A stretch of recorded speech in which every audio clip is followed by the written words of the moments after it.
So the Rio Grande Station, built for the Denver Rio Grande Western Railroads in 1910. This is a direct competitor to the Union Pacific building, which is just down the street.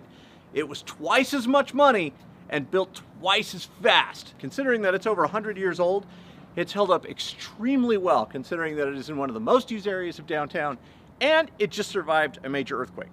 This building cost $750,000 to build in 1910. More than twice as much as the Union Pacific building. So this was a major hub of transportation from 1910 through to the 1950s, when people started catching on to this new thing called the automobile. And then in the 1970s, it was sold to the city of Salt Lake for $1. The building right now is closed to the public, but we've been given permission to go in and kind of snoop around. Let's go have some fun. It's a functioning office building for the Utah State Historical Society, but it's also a living, breathing monument to great transportation of the past. So you've got these brand new offices surrounded by the architecture and infrastructure from 100 years ago. It's really cool to see. The Rio Grande Station, famous from the outside for its beautiful arched windows. It would get kind of toasty here when the sun was coming up or the sun was going down. So they tinted the windows green to keep everybody waiting for their trains nice and cool. We're going to head up to the second floor. You can see a lot of the earthquake damage. Salt Lake City had a moderate earthquake in March of 2020. You can still see some of the damage that's been in the process of being repaired since then. This whole section came down. Wow. So they didn't have air conditioning, but I'll tell you what they did have. They had heat. The original radiator heat, man. And it still heats the building to this day. You can kind of hear it hissing. It's actually nice and toasty in here today. Don't try, ow, don't touch it. Hey, hey, hey, what's going on? Did you know that this building is 110 years old? You're a nice bird. Oh, hey. This is quarter-sawn oak, and it surrounds the entire open area of the Rio Grande Station. This would have been put in 100 years ago, cut with hand tools.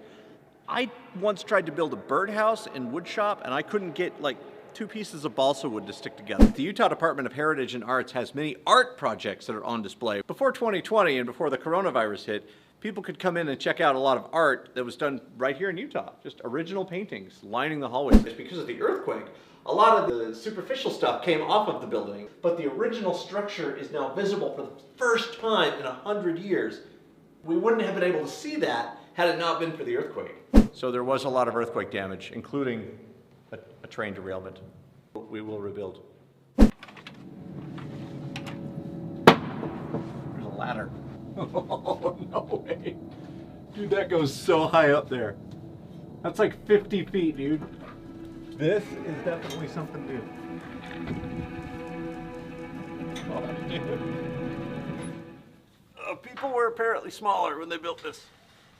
Here, we're in a very rarely seen portion of the Rio Grande Station. We're up in the attic.